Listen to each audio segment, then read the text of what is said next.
Welcome to the Real Estate Association weekly meeting, sponsored by the Center of Real Estate at California State University, Fullerton.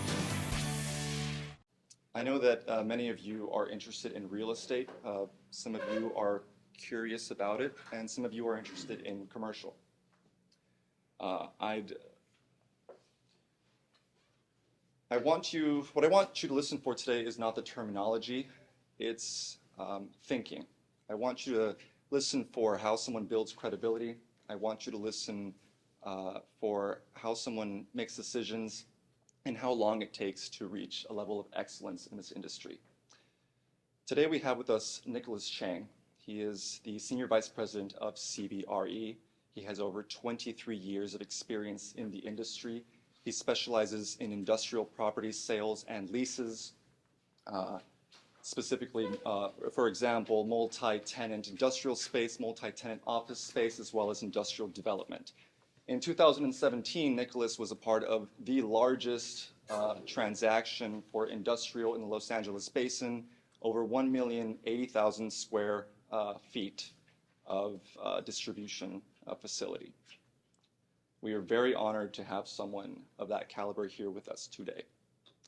So I ask that you show your curiosity. If anything that comes to you, speaks to you, resonates with you, write it down. Once we wrap this up, please feel free to introduce yourself, plant a seed. You never know how far one conversation will take you. So without further ado, Nickolas, wow, what was yours?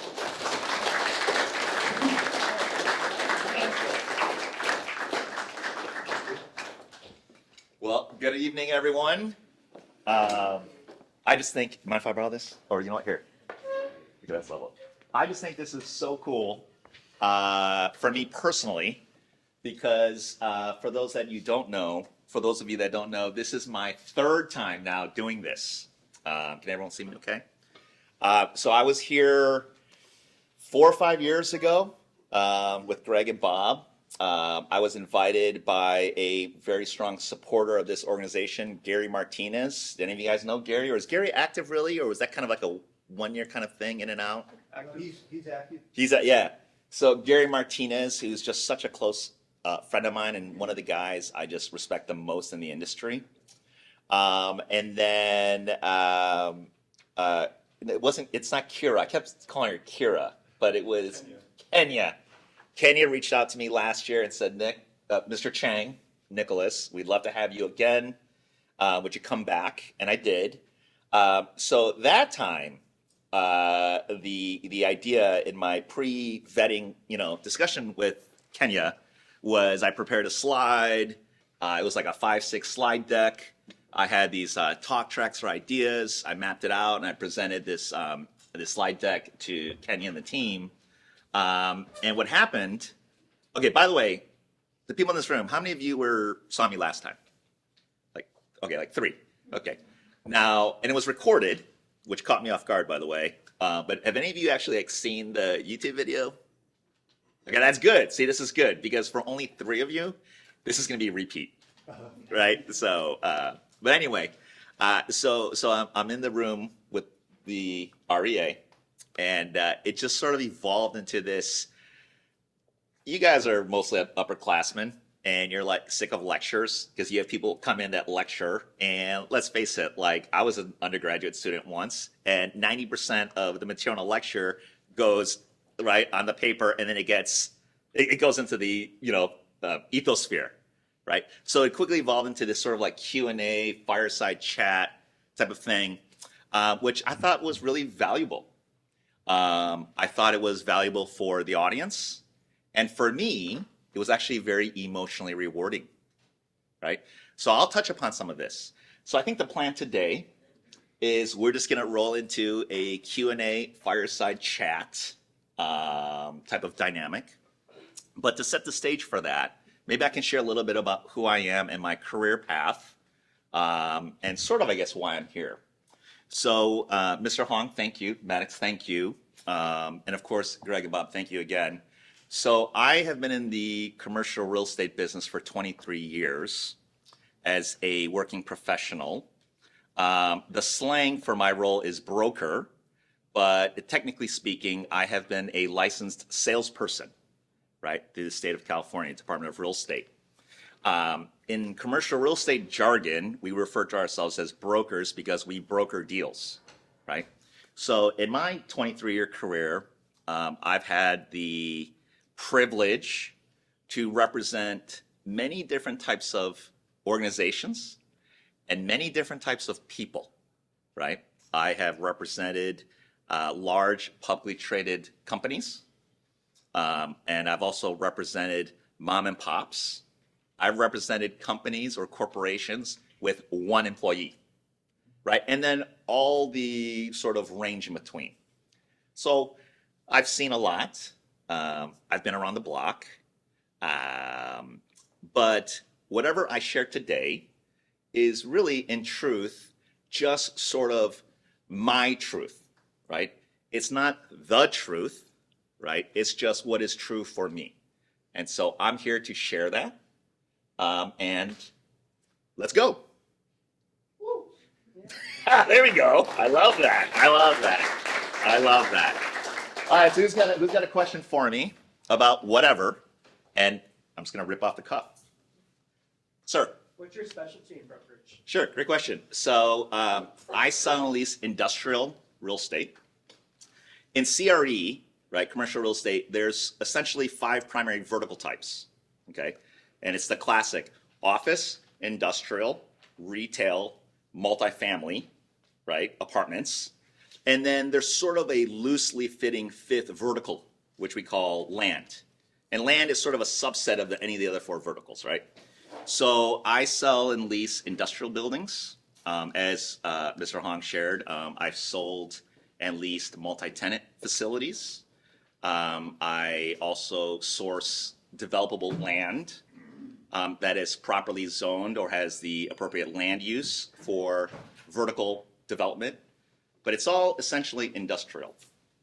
And the reason, or I guess the truth of why 23 years later I say that to you, is because when I got into the business, the gentleman that was my mentor, that's what he did, right? And the reason why I'm in Ontario, so I'm in the Inland Empire, the reason why I sell and lease industrial properties in Ontario is because that's what he did, right? So that's my specialty. Sir. Why has industrial performed so well, and what could realistically slow it down? That's a great question. So, okay. So there is history, right, of the industrial asset class, and then there's recent memory, okay? And it's also regional or geographically different. So everybody knows what COVID is. Or let me back up here. Let me back up and talk about industrial as an asset class. So prior to COVID, and COVID is a very kind of specific global event, right, that has really dramatically impacted the landscape of industrial real estate worldwide. Okay, so it's PC pre-COVID, okay, and then it's PC post-COVID, right? So pre-COVID, the industrial asset class was known as a stable, non-glamorous, non-sexy, if you will, asset class where an investor, right, investors could place large blocks of capital and acquire large blocks of space, and they could stabilize it, right, generate triple net rent, and it would just sort of hum along, right? It wouldn't necessarily be subject to major swings in rent, wouldn't necessarily be subject to major swings in vacancy or fundamental impact, right? And what was the purpose of industrial, right? Why do tenants acquire industrial, right? The type of tenants that acquire warehouse spaces pre-COVID utilize these warehouses for what? Storage, yes. What are they manufacturing? Okay, yeah. So let's talk about storage. So what are they storing? Inventory, equipment. Consumables, right? anything that consumers consume, right? It could be food, toys, video games, toilet paper. That's right. And see, this pre-COVID, or this is really like sort of like pre-Amazon, right? This is sort of like pre-internet generation, right? How did people buy and sell and trade? How did you go to a store, right? And we call that brick and mortar, right? You go to a store to buy whatever you want to buy to then take home and use or eat whatever you want to use or eat. That doesn't sound very interesting, but you know that's kind of the purpose of industrial real estate, right? So we call that brick and mortar store support. So that's just general warehouse distribution. Okay. Now COVID happened. Well, okay. Well, first the internet was invented, right? I don't think you guys were even born then. You guys weren't even in diapers, but that's okay. The internet came to fruition when I was a freshman in university. You know what I mean? So 30 years ago. But anyway, so the internet happened, right? Then e-commerce happened, right? Amazon happened, e-commerce happened, and then COVID happened. So what happened in COVID? That's right. Everyone was online shopping, and when we say everyone, that's not like hyperbole. That's like everyone, right?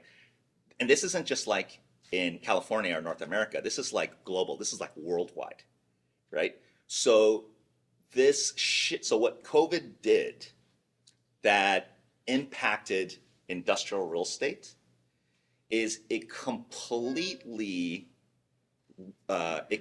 transformed how the human species consumes and exhibits buying behavior, right? That is a massive, massive shift and impact in like the human experience, right? So now everyone's buying it online, right? Right? And your grandma, right, who was previously computer illiterate, is coming to you and asking you to do what? Huh? Shop for me, or right? Shop or show me. Show me how to, right? I'm tired of calling you to shop for me. Show me how to do it. Okay? So we're talking billions of people in the world, right? So how did that then transform the landscape of industrial real estate? Because when you buy online, where is that product sourced? Where's it sourced from? From a distribution warehouse. That's right. It's sourced from a distribution warehouse. So if it's sourced from a distribution warehouse, where's the product not sourced from? A store, a brick and mortar store, right? That's why today, you've noticed for several years, when you drive by whatever XYZ Puente Hills Mall or whatever, you wouldn't be caught dead stepping foot in that place, right? It's just creepy and nasty. Okay, so post-COVID, right? So why industrial real estate? So this massive explosive growth is happening before my very eyes, and I am a fund manager of XYZ, greetings, nice to see you. I'm a fund manager of XYZ billion-dollar REIT, right? Anyone know what REIT means? The acronym REIT? Go. Real estate investment trust. That's right, real estate investment trust. A real estate investment trust is a real estate company, but the difference is it's not it's a company that the public can buy shares of, right? A real estate investment trust, okay? And there's not billions of dollars of capital fueling REITs, right? It's trillions of dollars, okay? So I'm a fund manager of XYZ billion-dollar REIT, and I see this explosive growth before my very eyes, but it's happening in real time, okay? So I want to get in the game, right? So what I'm gonna do is I'm gonna speculate. See, if I'm getting in the game of investment in real time, and there isn't preceding data, right, to support my investment thesis, right, then I'm speculating, right? I'm betting on it. Okay, someone talk about Vegas. Did someone say craps table? Roulette, close enough. Oh, roulette. Oh, okay. Well, in craps table, the term is I'm betting on the come. You know what I mean? The come line. You know.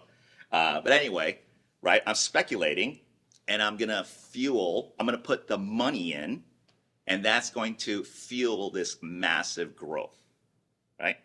So from 2020 and a half to 2023 and a half, the industrial real estate marketplace just went like this, right? And one last thing I want to touch on that, which I think maybe you guys will find interesting. You might find this interesting because you guys are Southern California people.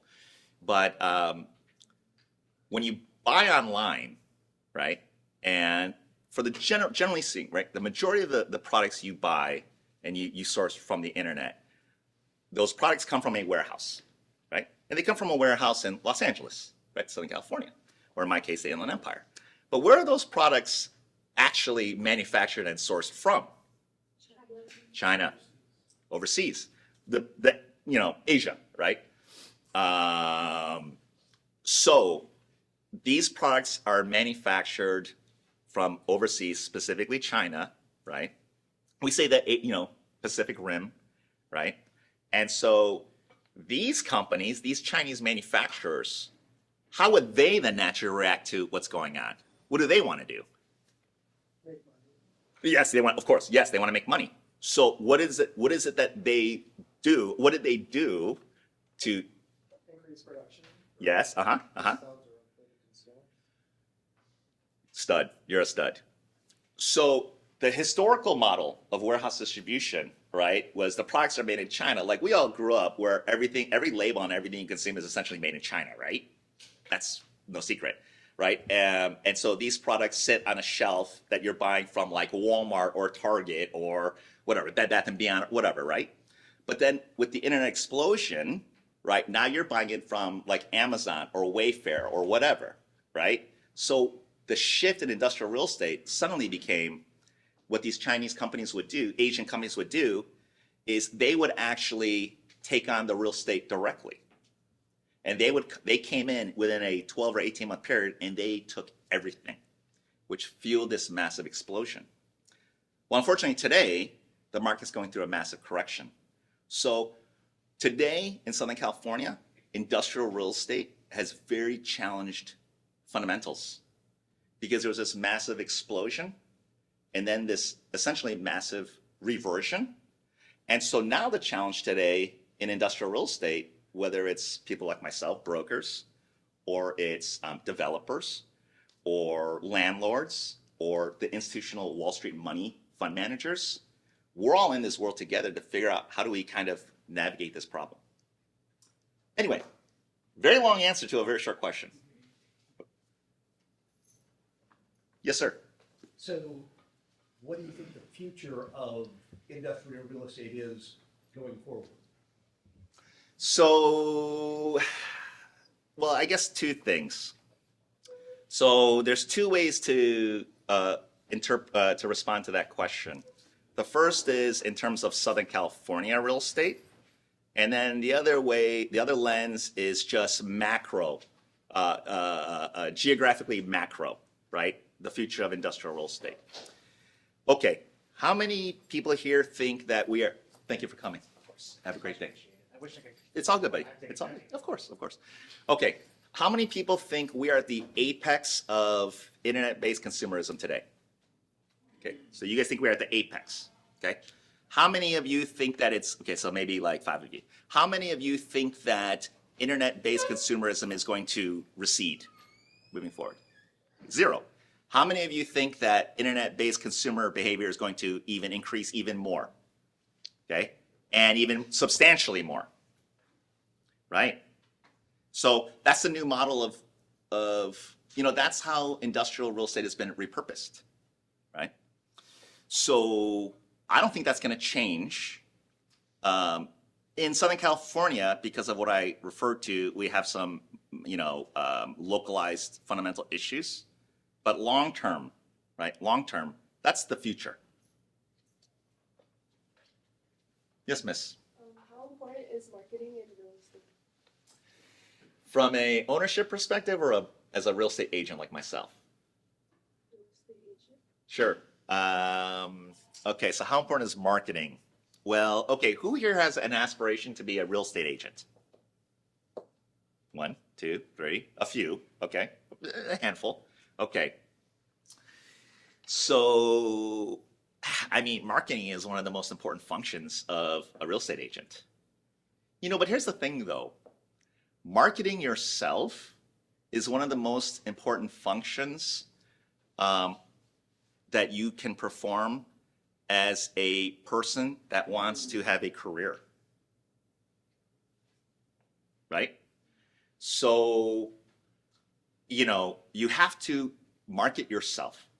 And it depends on sort of kind of what level or how you approach that, right? Psychologically. But in a very real way, right? You are an individual person. Your name is? Victoria? Victoria. So in a very real way, Victoria, you are an individual, unique, special person, right? But what year are you?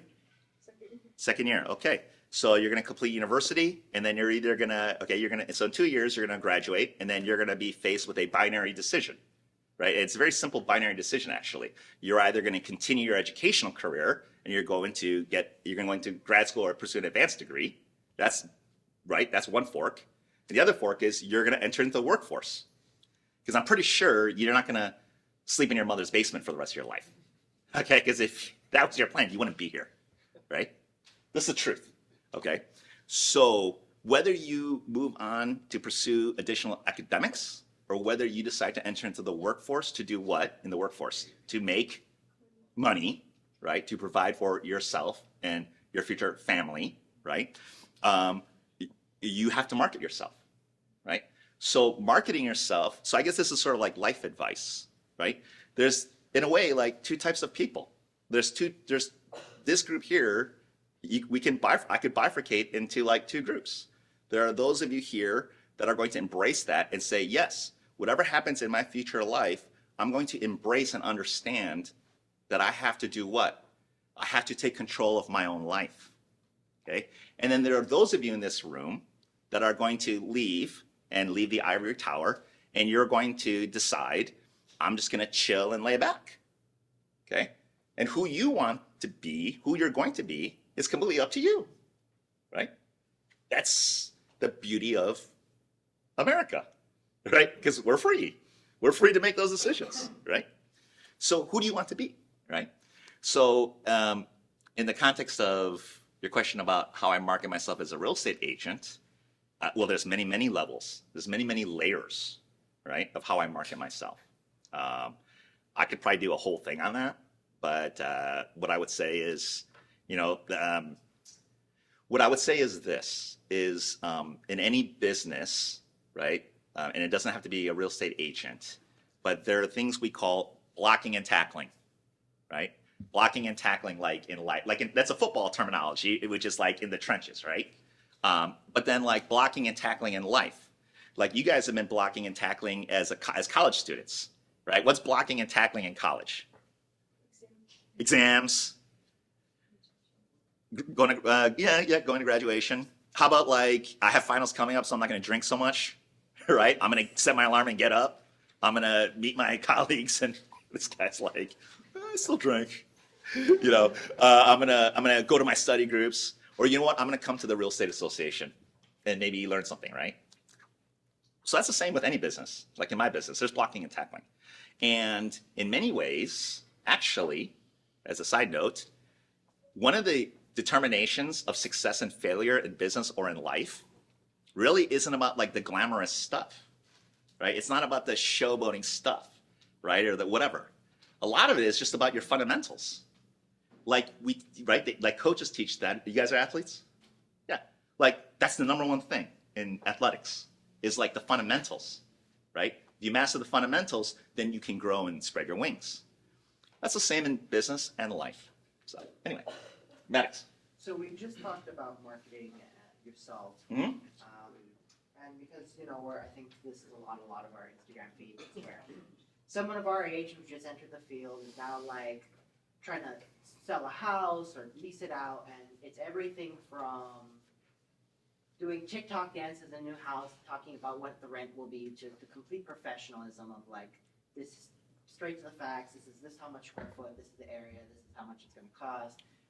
So you have this full range of how you present yourself. And because during COVID, our advertising has become so good to consumers, people are now buying from people rather than Mhm. brands. We've entered the age of personal shopping, of buying from influencers rather than just because it's a Mhm. brand. So we're seeing that in the real estate. So where is a good blend between doing TikTok dances on a kitchen counter and shaking your ass and figuring out how much square feet per year it's going to cost to rent out a warehouse, and putting that on TikTok? Okay. What's the middle ground there? What's proper in the field? All right. So in my opening statement, I made a comment that I'm gonna share what is my truth, and I don't know what the truth is, right? I know what is my truth, and what I would share with you is that for me, that there isn't a role for that in my profession, right? So, and I don't know if part of that is because maybe of the demographic or age of the decision makers that I'm in the room with, right? Or is that maybe the nature of the type of, just the nature of the real estate or the organizations that I interface with, right? But what I would tell you is this. The business of selling residential real estate in single family homes is very different than the world that I work in. So I'm not going to speak to that world. My impression is what you're talking about applies to that world. And maybe it's because that's the type of audience, like the audience would react to those types of marketing messages, right? So I'm not going to judge or say, nor am I going to opine on that, because honestly, I'm not an expert in that. What I can judge or say or opine on is the type of meetings that I'm in with my constituents, right? So, for example, one thing, so for example, I have a listing on a bulk warehouse distribution facility in the Inland Empire, and this property could trade on the open market for $100 million, okay? And the building is empty, okay? And the people that I report to, right, are the senior VP asset managers of this facility, okay? Now, these people are responsible for protecting what? What are they protecting? Reputation. Yes, to a lesser degree, yes. What else? So I'm in a room with the decision maker, that's the asset manager of a $100 million asset, right? And I'm on a call with them, okay? What is that person protecting, really? Who said money? Right, exactly. So it's not their money, it's their investors' money, right? So I made this comment last time. It's one thing for you to lose your money. It's like by making a bad bet.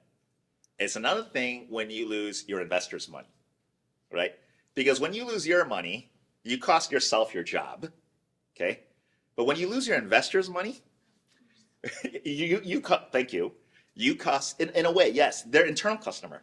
You cost yourself your job, and you cost yourself your boss's job, right? And so your internal customers are the other people in your organization, right? And then when your boss loses his job, right, they lose the conduit for billions of dollars of investment, right?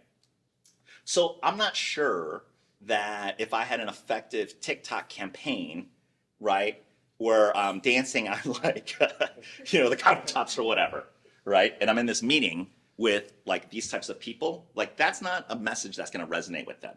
I'm not saying that message is wrong. What I'm saying is that message doesn't apply to the field that I'm in, right? No judgment, So what does resonate in this room, right? When I'm in these biweekly calls, right?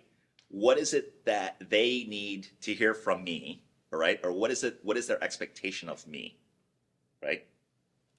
Anyone want to throw some ideas out? They're here to make that money. Sure. So I'm their broker.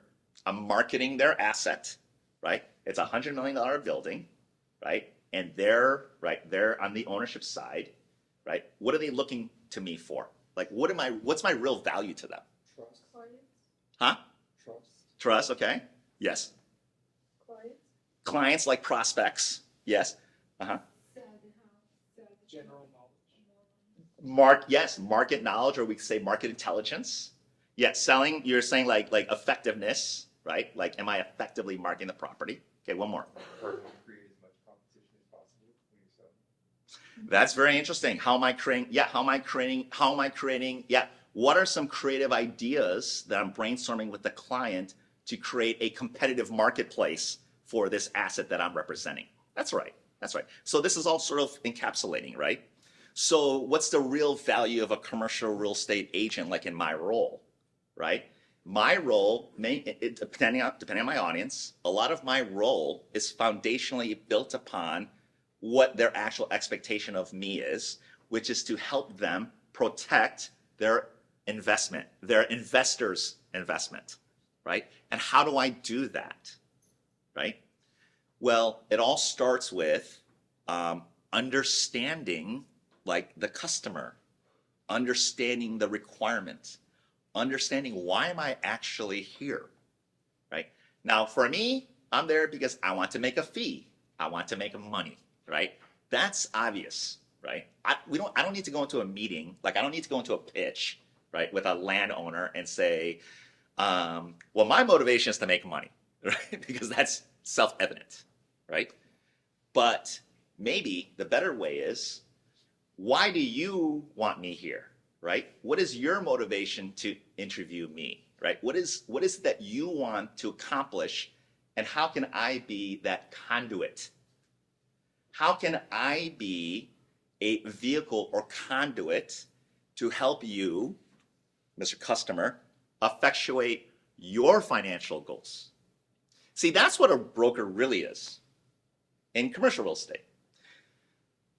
In reality, right? In reality, my role isn't my role isn't putting a sign on a property and showing up for a tour and opening the door and giving a lockbox code and say, here's some lights, here's some walls, this is the paint, here's the bathrooms. It's got 3 urinals and 2 toilets. I mean, a third grader could do that, right? That doesn't drive value, right? What drives value? Somebody said something about market intelligence. Was that you, sir? Your name? Nico. Okay, so what's an example of providing market intelligence, right? That sort of works with like you, your name, sir?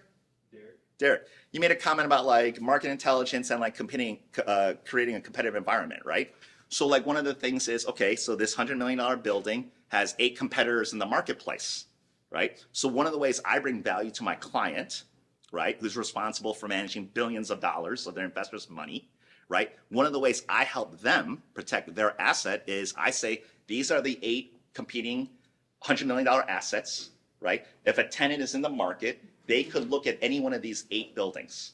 Where do we stack in this rank?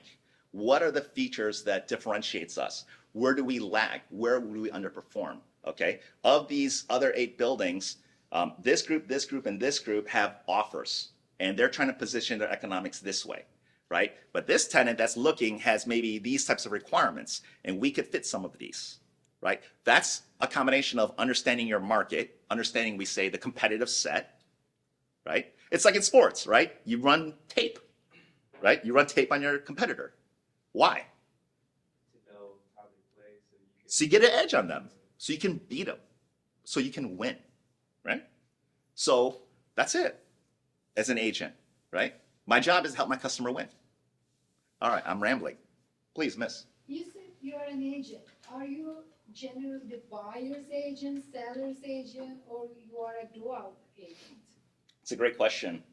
So the term dual agent means like when I'm in a singular transaction, I represent both parties at the same time, which is completely legal in California, by the way. Okay. If you disclose. Oh, yeah, sure, of course. Yeah, yes, of course, we're required to disclose, It yes. is difficult to represent both parties, you know. It may or it may not, right? Depends on your Give me an approach. example. Sure. So I will. Okay. So to your first question though is in my business practice, about 65% of my business focus is on the ownership side, and then about 35% of my business is on the procuring side. Okay. All right. So no, this is a wonderful question because this is something that comes up a lot. Is how do you navigate the complexity, the moral, ethical, or fiduciary complexity of being an agent where there's both sides in the deal, right? Because naturally, I have access to discrete information from my owner. And then naturally, I have access to sensitive or discrete information from the buyer, right, or the tenant. So how do I navigate that, right? So I have a couple reactions to that because in my career, my team and I, we've closed probably approaching 1,000 transactions, exceeding $1 billion in total consideration. So I've been in this situation hundreds of times. And I have a few reactions to that. So as I said, in California, it's completely legal as long as it's disclosed. Okay. So let's talk about the real world, though. Let's talk about the customer's expectation and how it really works. And I know this is recorded. Okay, so what disclaimers do I need to provide? Anyway, this is sort of the business reality. Okay, this is a lot of times it falls upon the comfort level of the customer. See, in commercial real estate, like in the example I presented to you, you know, so much of success, so much of like a deal success, it really comes down to having the best information at hand to be able to then make the best strategic decisions, sometimes in real time, right? And sometimes a major, massive result can literally rest on the razor's edge of timely information, right? And so so here's the reality. Okay, here's the reality. If I'm in a situation where I represent an owner and I represent the tenant, right? And both parties know that, right? They know this up front and they choose to engage with me. It is naturally intuitive that my role then becomes more not one of combativeness, right? Not one of like negotiation, you know, back and forth. It becomes more the role of like a marriage counselor, right? Like an arbitrator, right? A conduit, okay? And so there becomes this sort of implicit acknowledgement, and it doesn't necessarily always be vocalized. It is papered though, because when the tenant makes a proposal to the landlord, right? It's papered. I am a dual agent. I am disclosing this, and they accept that, right? But oftentimes the customer would rather have that, right? Because they are committed to executing the transaction. See, in real estate, it's not only about price. It's not only about the rate. Sometimes there are other elements at play, right? There could be certain strategic reasons to acquire a property. And it's not just about the price, right? It could be a locational advantage or some sort of like advantage of the feature, or it could be something sort of very subtle, like this facility offers some advantage because of its proximity to like their nearest competitor or something, whatever it may be, right? That's one way. Now in a traditional sense, where you have like a seller with a seller agent, then you have like a buyer with a buyer agent, or like a landlord agent, right, and a tenant agent, okay, and now there's not one middle person, there's two middle people, okay? What gets lost? What gets lost in that chain? Information, right? Timeliness. Things get lost in translation. But how come, as a seller, for example, if I disclose you something, let's say, I will say, okay, I don't want to sell this house. Yeah, I will be able to sell this house X amount. And then you are also the agent of the buyer, and you will go and tell this person that, you know what, the owner is about to, he will be selling it this amount. Mhm. You will say this person, this amount to, but this is, according to Right. me, contradiction. So, as I said, it depends on the audience. So it depends on the expectation. And it depends on the business objective, right? It depends on the goal. Yes, in some cases, I think you're right. Right? Now, how do I navigate this, though? Well, I navigate it because I just play it straight up. There's no one transaction that I need to close, that I need to eat, that I would jeopardize or risk my fiduciary obligation to my client, or I would jeopardize my license. You know what I mean? So maybe the question is, how do I navigate that? Again, I'm not going to tell you the truth. Okay? I can only share with you what is my truth, what is true for me, how I handle it, right? And it's very simple. You touched upon disclosure, but in a situation like that, when I'm in the room with the seller and the seller says, Nick, this is where I need to be, I just ask, hey, Mr. and Miss Seller, are you good if I go to them and I try to get them to the table at this? Because I think I could. Because based on the type of conversations I'm having with them, I think I can get them there, right? Now, if I think I can get them there more, I would disclose that. I would say, hey, look, but maybe they can push. But at the end of the day, I'm not them. I don't make the decision. I'm an advocate. I'm a conduit. I'm an enabler. I'm a marriage counselor, right? Ultimately, the people that have the power is not the agent. It's the principals, right? It's the parties to the transaction. So how do I do it? I'm just straightforward. And then, right, then I hang up the phone, right? And then I pick up the phone and I call the other side of the party. I say, and they're like, dude, you got an update for me? Nick, what's going on, man? I'm tripping out here, right? I'm tripping balls. Like, what's going on, man? I need to get this done, okay? That happens. And I'm like, yo, so they gave me this information. They said this. I'm only sharing with you what is, right? I know that I'm comfortable, like they're comfortable to share, right? And then they will read it and they will move from there. You know, the thing about it is people sort of implicitly kind of know that this is kind of how it works, right? It's common sense in a way, right? That this is sort of by design, right? Now, again, this is recorded, so disclaimer, right? I'm only saying I'm not saying the truth, I'm just saying what is my truth. Anyway, but let's move on. Let's move on. You have time Miss. for Nicholas, Oh. one more question. Oh, that's it, time's up. Oh, wow, that went fast. Jeez. I wanted to ask, if you were to start over today as a college student interested in commercial real estate, what would you prioritize? That's a great question. You know, that's actually tied into my what I have opening statements and stuff.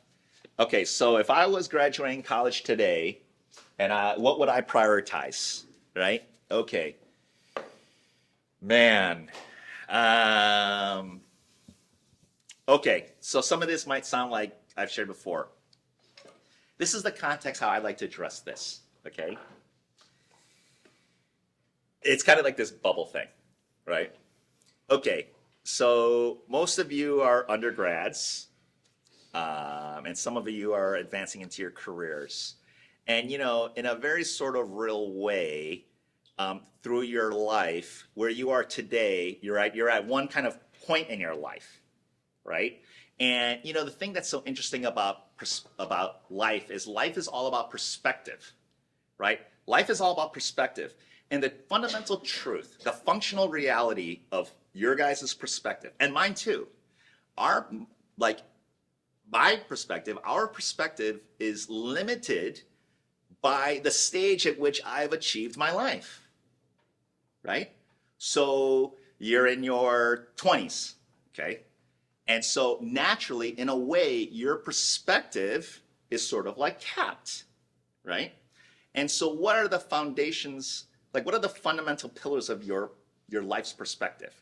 It's like when you were a child, right? And then you were a teen, and then, right? Then you were going through teenage angst, right? And then you're battling with your parents because like you're finding your own identity, but your parents still want to be your parents, right? Then you get through like graduation of high school, right? Then you enter into the ivory tower, right? And now you're coming to like the REA, right? And what is your social construct, right? What is your financial needs construct? Like all these kinds of things, right? So the thing is that the one thing I think, the foundation that I would say, starting with, to answer your question, is to recognize that. Recognize that when you go into the real world, right? And I call it the business jungle, right? When you graduate from the ivory tower and you go into the business jungle, you're going into the business jungle equipped with sort of your perspective, right? Right? This is, because that's what life is about. Okay? So I think where you can find more success than your competitors, okay? Because I know it doesn't sound fun to say that, but that's the truth, right? Life is a competition, right? There are finite resources, right? There are only so many finite roles available for you to go into the working world if you choose. Or if you pursue grad school, there's only so many, right? It's admissions, right? It's a competition. So the first thing is I would say, okay, I'm coming into this next phase of my life with a finite perspective, right? And I want to compete, right? So what do I need to do, right? What do I need to do? I need to expand my perspective. Exactly. I need to expand. I need to be open. I need to be a sponge. But at the same time, embrace who you are and where you come from, right? And the way you do that, and so this is where I'm going with this, is to be authentic who you are and to recognize what is it that I have to offer as a younger person. Where can I be smart to learn how to grow, right? And what kind of enthusiasm can I bring to the playing field to be competitive, right? Because in the real business jungle, right, when you are pursuing or competing for something, that means that there's other people that are pursuing and competing for that exact same thing, right? And so you have to look at that and analyze that and say, okay, what do I have? What do I have to offer? What are my deficiencies, right? It's no different, right? How do I assess my competition, right? And what are those subtle things that I can do to promote myself, So I guess to go back to it, yeah, I think when you go out there, I think the first thing that people really appreciate is authenticity. And, kind of the things I talk about, like I think there's like wisdom there. Like when you're in a job interview or when you're pitching for an assignment or whatever, right?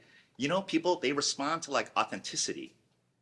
And what is not authentic to me is like a TikTok, like social media streamer and some G6 jet, like a whatever, $20,000 a flight, when you just know that actually they're broke and they're just doing it for like whatever. You know what I mean? That's not authentic, right? That doesn't that doesn't resonate to me. Anyway, I don't know if that helps or I spoke roundabout, but please. So maybe you can give us a little bit of perspective. When you started your career in commercial real estate, what were your expectations about your income and the lifestyle you're going to lead? And now, looking back after where you are now, how has that changed and grown? And I know that they all wonder, are you wealthy? Yes. And you don't have to tell us your income, but give us an idea of how well you've done. I think I'm emotionally wealthy. And I know that wealth is one of those weird things in that the more wealthy you become, the less you actually feel wealthy because you see people at such a higher level. So it's one of those weird things. So I'm gonna say two things. First of all is, when I got into the business, my first year as a runner, I ran for a boutique, a smaller firm in City of Industry. My first year, I made 18 grand take home. Okay. Now this was also in like 2003 or whatever. Okay, so inflation, right? Just by virtue of inflation, 18 grand today is like whatever, 36 grand. So like my first year in today's dollars, I made 36 grand. And I didn't think it would be that hard. Okay, I didn't think it'd be that hard. But the thing about being a real estate salesperson is it's real tough because it's 100% commission sales. Okay, and the gating issue, right? The largest gating issue to success, or like in real estate, we talk about like transactional success, right? Is one is your personal network. Two is like, do you have customers that actually trust you, right? And then three is like, competency and these types of things. And, at the end of the day, that stuff, it just takes time to build, right? Like as a first year junior associate, I wasn't able to go into a boardroom with an owner of a building, that owns $1 million building and really convey and articulate to them why I should be this person's tip of the spear. Why I am the one of all the hundreds of agents you could interview. I am the one you should select because I'm going to effectuate your financial business goals better than anybody else. Okay? To be able to do that, it just takes time and reps and so on. The second thing I want to say though, you talk about wealthy or whatever. My first job out of college, my first real job. Well, my first job out of college was Blockbuster Video, but my first real job, it was being a caddy at a golf course. But my first real job, I was doing consulting work, and my manager said something one day that for me was very profound, and I'm going to share this. And I don't want to hype it up, but it's something that he said sort of nonchalantly that has stuck with me for 30 years now. And we were in the conference room, whatever, and he said, Nick, the truth is that people are compensated in two ways. People are compensated financially, and people are also compensated emotionally, right? That's how we receive, that's actually how we receive compensation, is it not? Right? Now, I think on the surface, people maybe think that they are not interrelated. But in actuality, they are, right? On one level, emotional compensation and financial compensation can come together. They can intersect in the sense of like job satisfaction, right? I'm working my job and I'm satisfied. And that's like sort of this like element of emotional comp, okay? But see, as a salesperson, as a sales agent, I thought about that. And I thought, you know what? Maybe I can compensate, maybe I can use this to my advantage, right? And maybe I can conduct myself as a business professional or as a human being, and I can provide emotional compensation to others, right? Because in reality, it costs me nothing. But in actuality, I can gain a tremendous amount, right? And so, how does this translate? For example, when I'm in my marketing calls with my asset manager of a $100 million asset who's trying to protect his investors' money, one way that I emotionally compensate my constituent is I make them feel safe, right? I make them feel safe. I make them feel confident. I give them the best information, the best market intelligence, the best analysis, right? I give them, very detailed progress reports, right? I have very good notes on who the competitive set is, right? I attend every tours and I do everything I can to interface with the client to provide the best information so that when I'm in these meetings and I provide this value, they feel safe, right? And even though there isn't maybe a transaction there, right? Maybe the tenant, whatever, they're not qualified. It doesn't matter. Every meeting is a transaction in which I am providing emotional compensation. And then eventually it leads to financial compensation, right? It's a two-way thing. Thank you guys so much. Okay, that's it. Thank you. So